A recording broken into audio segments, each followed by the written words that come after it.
Cristiano un gelato, cookies e cioccolato. Καϊμάκι, πες καϊμάκι. Un bufalo. Μπούφαλο. Με βουβαλίσιο γάλα. Perfetto. Παρφέτο λένε. Νέο παγωτό, Κριστιάνο Βε. Από την Gelateria Venetti.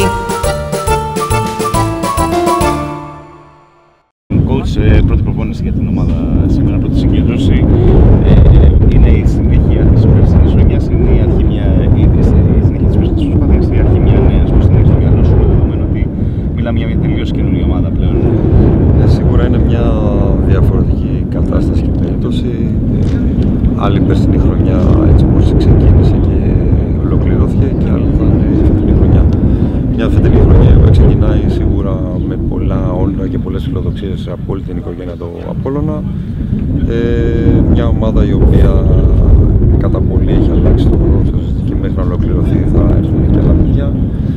Οπότε μιλάμε για κάτι διαφορετικό. Το φυσιολογικό είναι να πούμε ότι ξεκινάμε με στόχο τη σωτηρία.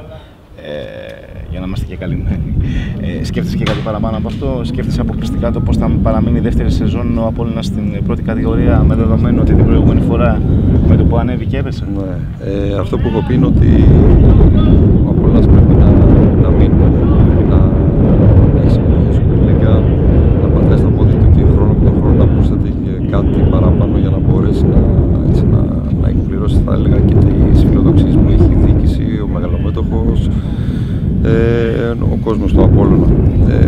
Είναι μια χρονιά δύσκολη, είναι μια χρονιά μεταβατική για την ομάδα μας.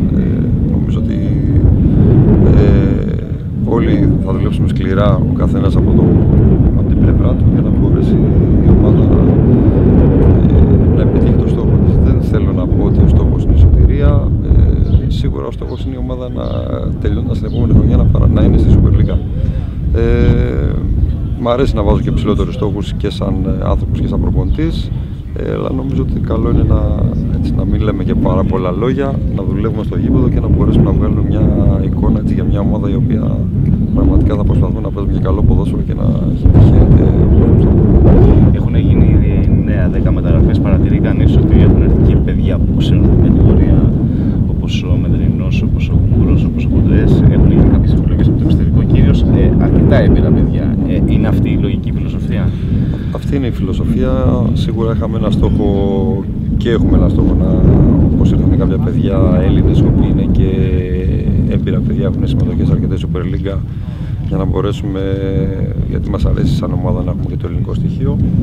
Και από εκεί πέρα ήρθαν και κάποια παιδιά από το εξωτερικό, με εμπειρία θα έλεγα, και νομίζω ότι και αυτό θα είναι και το πλάνο και για τις υπόλοιπες μεταγραφές που έτσι, θέλουμε για να ολοκληρώσουμε το ρόστερ. Το πρόβλημα μας είναι σίγουρα η ομοιογένεια, γιατί είναι μια εντελώς καινούργια ομάδα, αλλά αυτό είναι καθαρά θέμα δικό μας των προπονητών, να μπορέσουμε όσο μπορούμε πιο γρήγορα η ομάδα να αποκτήσει και την ομοιογένεια, η οποία έρχεται και με τις προπονήσεις αλλά και με τα φιλικά παιχνίδια, και αρχή του πρωταθλήματος να μπορέσουμε να αρχίσουμε όσο γίνεται πιο έτοιμοι.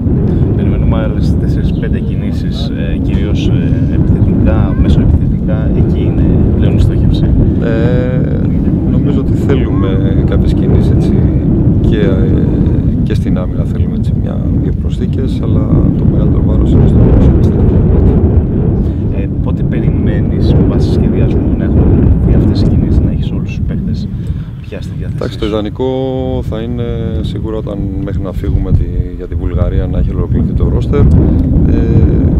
Πάντα βέβαια σε σχεδιασμό και στις μεταγραφές ποτέ δεν ξέρεις πώς μπορεί να εξελιχθεί κάθε περίπτωση. Οι άνθρωποι της ομάδας δουλεύουν σκληρά πάνω σε αυτό το κομμάτι και ευελπιστούμε όχι όλο το ρόστερ, το μεγαλύτερο να βρούμε μια-δύο θέσεις. Σε αγωνιστικό επίπεδο, τι ήταν περίπου διαφορετικό από τον Απόλλωνα στη Super League? Πλέον παίζετε μια ομάδα που σκορά αρκετά, με πολλούς παίκτες να μοιράζονται το βάρος στην επίθεση. Φέτος θα αλλάξει η φιλοσοφία, το αγωνιστικό πλάνο θα αλλάξει. Σίγουρα η περσινή χρονιά είναι διαφορετική, γιατί πέρυσι κάθε πρωταθλητισμό, οπότε όφιλες να κερδίσει κάθε παιχνίδι. Φέτος αυτό θα είναι πιο δύσκολο. Θέλουμε να κερδίσουμε σε κάθε παιχνίδι, η αλήθεια είναι αυτή, αλλά δεν θα είναι το ίδιο εύκολο όπως ήταν στη Football League. Στόχος μας είναι η ομάδα να παίξει καλό ποδόσφαιρο. Αν έχουμε τη δυνατότητα και την τύχη, αν θέλεις, να μπορεί η ομάδα να μοιράζει τα γκολ και να είναι πολλά παιδιά έτσι να μοιράζονται τα γκολ. Εμένα το σημαντικό είναι το κάθε γκολ που θα μπαίνει να δίνει βαθμούς στην ομάδα για να μπορέσει η ομάδα να εκπληρώσει στο τέλος. Καλή επιτυχία. Ευχαριστώ πολύ. Γιάννη, ξεκίνημα μιας καινούργιας περιπέτειας για σένα στον Απόλλωνα. Μια ομάδα η οποία ξανανεβαίνει στη Super League, θέλει να κάνει και εδώ αισθητή την παρουσία του μετά το πολύ καλή πορεία της Football League που έφερε την άνοδο. Πες μας λίγο τα συναισθήματά σου, πώς ένιωσες όταν έγινε η προσέγγιση από τον Απόλλωνα, πώς το πήρες απόφαση και τι περιμένεις? Σίγουρα είναι μια νέα ομάδα αυτή τη στιγμή Super League, αλλά είναι μια ιστορική ομάδα. Οι άνθρωποι που την απαρτίζουν είναι γνώστες του αντικειμένου, τόσο οι προπονητές όσο και αυτοί που τη διοικούν.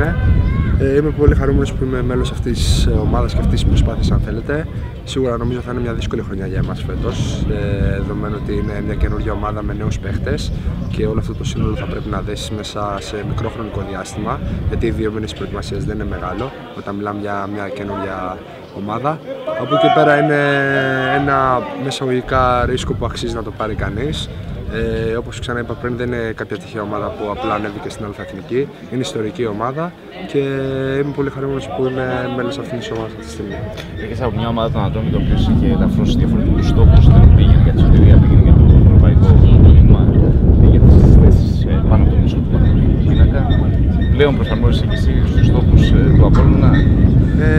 Οι στόχοι του Απόλλωνα, αν θέλουμε να είμαστε ρεαλιστές, σίγουρα της πρώτης χρονιάς είναι να σωθεί στην κατηγορία όσο πιο γρήγορα γίνεται.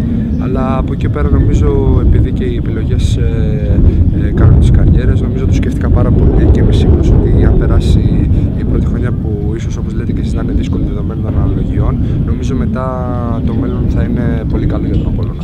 Και ίσως μετά μιλάμε για στόχους όπως ήταν οι ομάδες που ήμουν προηγουμένως. Είσαι μια επιλογή η οποία έχει και το σκεπτικό ότι έχεις την εμπειρία της κατηγορίας, είσαι νέος και εσύ και ο Κώστας ο Μεδρινός που ήρθατε, νιώθετε λίγο παραπάνω εσείς την ευθύνη να κατευθύνετε και τα υπόλοιπα παιδιά που έχουν την κατηγορία, να τους μάθετε τι είναι η Super League, ποιο είναι το σκεπτικό, νιώθετε αυτή την ευθύνη? Δεν νιώθω ευθύνη. Νομίζω είναι μια δουλειά μεσαγωγικά που την έκανα και στις προηγούμενες ομάδες, ανεξαρτήτως αν φοράει κάποιος παιχνίδι ή όχι. Μ' αρέσει πολύ να δουλεύω και με νέα παιδιά και να τους δείχνω τον δρόμο. Και από εκεί πέρα δεν υπάρχει καμία ευθύνη. Όλοι είμαστε επαγγελματίες, όλοι σίγουρα θα βοηθήσουμε και εμείς με τις γνώσεις μας και με τις εμπειρίες μας και θα προσπαθήσουμε να πάρουμε ένα πολύ καλό αποτέλεσμα. Θα είμαστε χαρούμενοι στο τέλος της χρονιάς αν ο Απόλλων μείνει στην κατηγορία, αν κάνει κάτι παραπάνω, τι θα είσαι ικανοποιημένος? Είπαμε πρέπει να είμαστε ρεαλιστές. Πάνω απ' όλα είναι να μείνει στην κατηγορία, αλλά επειδή γνωρίζω το σύστημα της Super League, όπως και εμείς με τον Ατόμο που βρίσκομαστε πρόπερση κάτω από την επικίνδυνη ζώνη και με ένα ντεμαράζ καλών αποτελεσμάτων φτάσαμε στη θέση που είναι στα play-off και δεν το πήραμε στο βαθμό με τα Γιάννα. Νομίζω είναι όλα θέμα ψυχολογίας, είναι θέμα να είναι μια υγιής ομάδα και αυτό το αποδεικνύει αυτή τη στιγμή ο Απόλλωνας, ειδικά στις δύσκολους καιρούς και από, μην σας πω, την πλειοψηφία των ομάδων που κάνουν αυτή τη στιγμή Super League και νομίζω ότι δεν έχουμε να ζηλέψουμε τίποτα από τις άλλες ομάδες και θα το προσπαθήσουμε να το δείξουμε και μέσα στον αγωνιστικό χώρο.